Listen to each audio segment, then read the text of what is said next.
Meu bom dia a todos vocês, meus queridos irmãos, um feliz sábado a todos, que a bênção de Deus seja derramada sobre a sua vida, sobre a sua família, sobre a sua casa, sobre os seus negócios, que Deus esteja abençoando completamente a sua vida.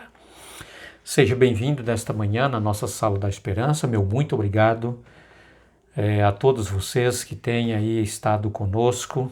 Estamos juntos aí todos os dias estudando a nossa lição, esta lição desse trimestre tem sido uma lição muito abençoada, sem mensagens especiais que Deus deseja que nós venhamos a entender, e não somente entender, mas também viver, uma vida de prática, não apenas como uma leitura da nossa lição, mas também uma lição vivenciada. Essa é a vontade de Deus, na verdade. E nós, queridos irmãos, estamos vendo que os exemplos de pessoas, de vivência do passado, tanto para o bem, como também experiências do mal, de pessoas que viveram aí em desobediência aos mandamentos de Deus, e tiveram que sofrer as suas consequências, serve para nós como advertência, para nós não virmos cair aí nas mesmas tentações, nos mesmos pecados, mas aprendermos com a experiência dos outros. Isso é muito interessante, tá? É por isso que nós temos aí essas histórias desses acontecimentos na Bíblia. Que Deus quer ensinar mensagens importantes para que nós não venhamos aí, queridos, como exemplos negativos do passado, não cair nas mesmas tentações. A nossa lição de hoje é a lição de número 10. Nós vamos começar hoje o nosso estudo, Retribuindo, é o título da nossa lição. E você é o meu convidado, você é a minha convidada, meu querido irmão, minha querida irmã, meu amigo, minha amiga, para juntos esta semana estudar esta lição. Quero dizer para você que será uma lição muito importante para nós, tá? Eu quero orar com você neste momento e nós vamos aí entrar no assunto da nossa lição.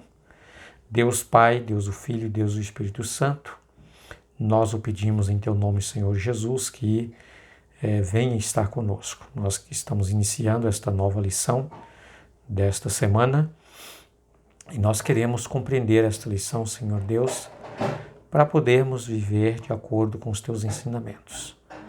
Que o Teu Espírito nos ajude, nos capacite a viver uma vida de reforma, uma vida de santidade, uma vida de obediência a Ti. Em nome de Jesus, amém.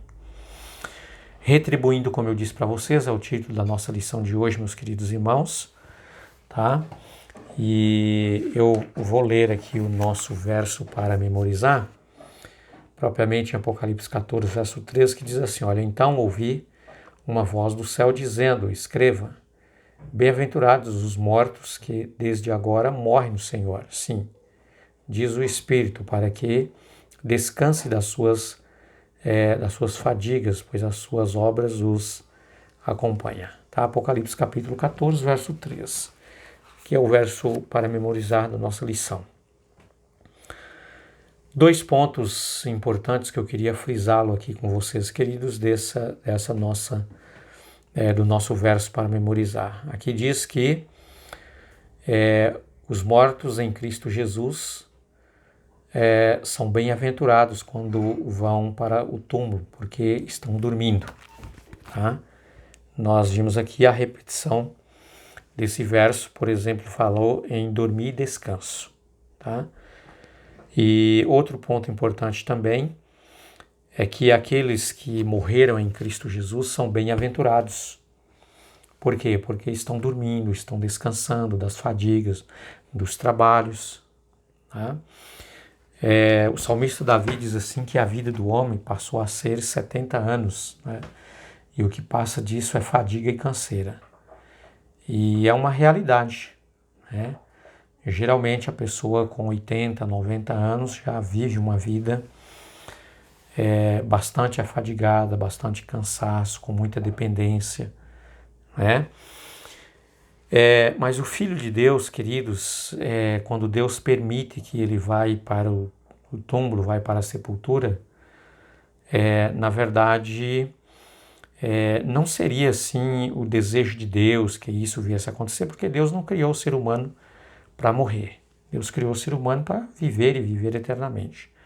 Mas o intruso do pecado trouxe essa consequência, né? A morte. Todos nós passamos por ela, tá?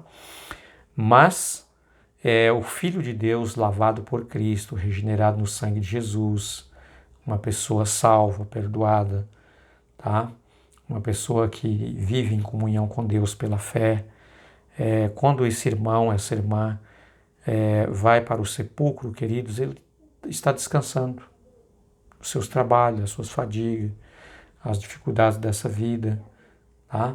E quando Jesus voltar, que nós esperamos, estamos aguardando aí no futuro breve, esses nossos queridos irmãos serão ressuscitados, chamados assim como uma pessoa vai dormir, né? E no dia seguinte ela, né, o seu sistema, o seu relógio biológico, né? Ele já logo diz que começou o dia, terminou a noite, a pessoa acorda, né? Assim será também na vinda de Jesus. Nós seremos, né, todos nós que se estivermos lá, Jesus não voltar antes, seremos chamados por Cristo Jesus e vamos levantar. Você, por exemplo, mãe, você pai, né? Os filhos têm bastante dificuldade para acordar de manhã, para levantar de manhã, para ir para a escola, né? E às vezes a mãe e o pai vai uma vez, duas vezes, mais vezes lá, levanta, está na hora de ir para a escola, está na hora de você tomar banho, arrumar, preparar para ir para a escola e ele fica ali segurando ali um pouquinho de tempo mais. Queridos, será assim quando Jesus voltar. Também seremos chamados, Deus enviará os seus anjos e os anjos do Senhor nos acordará, chamará e diz, olha, levanta, está na hora de irmos embora daqui, irmos para o céu. Você estava esperando, né? A segunda vinda do Senhor chegou, aconteceu e agora. Então, queridos, esta pessoa, ela vai acordar como se ela tivesse ido dormir, tá? E ela não viu o tempo passar, a noite passar, e logo no dia seguinte ela acordou para começar um novo dia. Então, esses que morreram também em Cristo é assim. Estão dormindo, eles não sabem nem que eles estão ali no sepulcro, tá? E quando foram chamados a ressuscitar, é como se tivesse ontem ido dormir e acordou hoje. O tempo não passou para eles, o tempo não passa para alguém que morreu, entendeu? Então, é desta forma. Agora, aqui, queridos, outra coisa importante aqui que eu queria mencionar é que a Bíblia diz que os filhos de Deus geralmente não, isso é real, né? Mesmo que ela vai descansar, mas as obras dela continuam seguindo. A pessoa está dormindo, está no sepulcro, mas as suas obras o seguem. Geralmente, tá? A vida dela é um legado, tá? É um exemplo que outros vão seguir, tanto para o bem como para o mal, dependendo como foi a pessoa. Mas o Filho de Deus, geralmente o legado dele é somente para o bem, tá? Eu, por exemplo, tenho alguma experiência sobre esse assunto. Por exemplo, a pessoa, né, que eu amo muito, né, que me deu estudo bíblico, que me ajudou a conhecer a Bíblia, conhecer a Jesus, e por intermédio dela eu tive a oportunidade de conhecer sobre o amor, a graça, o perdão de Cristo Jesus e aceitei essa fé. Só que esse meu irmão não vive mais, né? Já faz uns mais ou menos 20 anos, um pouquinho mais, um pouquinho menos, que ele faleceu, está descansando, aguardando o Senhor Jesus voltar. Só que eu sou apenas um de muitos que ele ajudou a conhecer a Jesus, deu estudo bíblico, né? E eu continuei trabalhando, e muitas outras pessoas também já conheceu a Jesus por meu intermédio, tá? Então as obras dessa pessoa amada, dessa pessoa querida que está descansando, estão aí seguindo a ela, continuando, mesmo ela dormindo, as suas obras continuam. Entendeu? Pois é desta maneira que o Filho de Deus, mesmo depois de morto, descansando, dormindo ali, mas as suas obras continuam, não para, tá? É desta maneira. Muito bem. Ao nos aproximarmos do fim de nossos anos laborais, nosso foco financeiro se volta para a preservação de nossos bens, né, levando em conta a consideração aos anos finais da vida, a transição, né, do período de trabalho para o tempo da aposentadoria, para ser uma experiência dramática, né, em termos de finança, qual é a melhor maneira de proceder. Então, aqui a lição vem mostrando para nós, queridos, que nós temos a nossa juventude, né? Todos nós passamos por ela, adolescência, juventude, né? Quando nós passamos aí já a ver o mundo, né, com outra visão, geralmente na adolescência, certo? Muito bem. E daí vem a juventude, né? A pessoa já pensa em namorar, já pensa em casar, construir uma família, não é? A gente trabalha, depois chega aos 40 anos, 50 anos, e aí a gente começa a pensar já nos próximos anos, né, da aposentadoria, né, como está, e muitas vezes, queridos, né, com as tantas mudanças, né, dos nossos governos, com respeito à Previdência, aí vem muitas preocupações. Como vai ser? Será que eu vou me aposentar? Será que não vai? Não vou conseguir? Será que eu vou ter o suficiente para me manter quando eu não conseguir mais trabalhar, não ter mais um emprego? Então, começa a chegar aí essas indagações, né, essas perguntas, e junto com ela muitas vezes o medo, né? Vem também aí a preocupação, como vai ser a velhice, né? Será que eu vou ficar dependente de uma pessoa? Será que eu vou ser uma pessoa doente, né? Será que eu vou estar sempre precisando de alguém para me levar no médico? Não, então são assim muitas indagações que vêm à mente da pessoa, né? Mas qual é o conselho de Deus para os seus filhos, na verdade?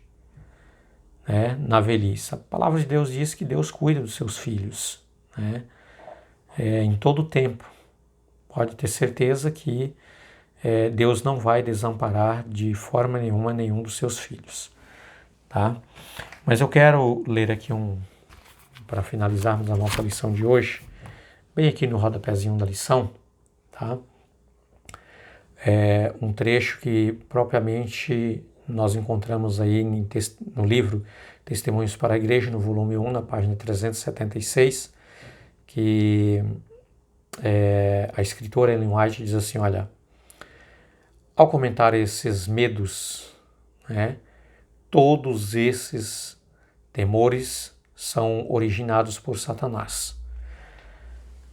O medo, querido, ele foi originado, na verdade, no Éden, quando os nossos primeiros pais pecaram. A primeira sensação que eles tiveram como consequência do pecado foi o medo. Eles fugiram da presença de Deus porque tiveram medo, tá? E daí para cá o medo ele tem sido sempre um problema muito sério, né? Embora tem também a parte, né, dependendo do tipo de medo que geram proteção, né? Um exemplo, medo de queimar, né? Então, se eu tenho medo de queimar, eu não vou colocar minha mão no fogo, porque eu sei que se eu colocar eu vou queimar, vou sentir dor. Então, em alguns casos, né, o medo ele gera proteção, mas na maioria das vezes o medo traz muitos problemas, situações difíceis, né? Gera até a morte, tá? O medo, na verdade, queridos, foi originado por Satanás desde lá no Éden. Ele continua trabalhando desta forma, colocando medo de todas as formas, né? Hoje, nós vivemos uma vida de medo, né? Medo de perder o emprego, medo de casar e não dar certo, sabe? Medo da velhice, né? Medo de ser abandonado, medo de morrer, medo, medo, medo, e nós vivemos assim com muito medo. O inimigo, ele vive colocando medo, né, nas pessoas. Então, queridos, aqui a escritora diz que ela diz assim, olha, todos esses temores são originados por Satanás. Caso tomássemos a atitude que Deus deseja que mantenha, seus últimos dias seriam os melhores e mais felizes. Deve pôr de lado a ansiedade e as preocupações, ocupar o tempo da maneira mais satisfatória possível e amadurecer para o céu. Nós estudamos, queridos, em outras lições, de que nós precisamos também, claro, que nos preparar para a velhice, né? Nós precisamos contribuir, né, com a Previdência, nós precisamos tirar exemplos, por exemplo, a Bíblia diz assim, como a formiga, né? A formiga, por exemplo, ela trabalha aí o verão todo, né? Acumulando alimentos para ela sobreviver no período do inverno, quando ela não pode ali sair da sua toca, da sua casa, tá? E assim nós devemos também pensar, né, desta forma, queridos, de fazer um preparo, uma poupança, guardar um pouco, né, pensando no futuro, né, pensando aí nos anos que virão e nós não temos mais força e vigor para trabalharmos, então nós precisamos ter feito, principalmente, contribuir com a Previdência para ter aí uma aposentadoria. Então, queridos, nós precisamos fazer a nossa parte, mas a maior parte é confiar em Deus, saber que nós temos um Deus que vai cuidar de nós em todo o tempo e de maneira nenhuma Ele vai deixar os seus filhos passar necessidade. Temos que fazer a nossa parte? Claro que sim. Mas mais do que isso, confiar inteiramente em Deus. Porque se eu confio em Deus, eu confio na sua palavra. E a sua palavra, queridos, a Bíblia Sagrada, ela tem conselho desde a criança, desde quando a pessoa é criança até quando ela fica velha, tem conselho, né, de como nós devemos viver de acordo com os ensinamentos da palavra de Deus. Então é isso, queridos, que Deus te abençoe, né, que realmente nós possamos aí aprender na bendita palavra de Deus, né, a seguir os seus ensinamentos, e assim nós seremos, claro, seremos vitoriosos em Cristo Jesus. Amém? Então, desejo a você um dia muito abençoado, um feliz sábado, como eu já disse, e que realmente você tenha o Espírito de Deus aí trabalhando na sua vida e te ajudando cada dia. Um abraço e até amanhã. Se Deus quiser, nós voltaremos com uma outra lição muito importante para nós. Fique com Deus.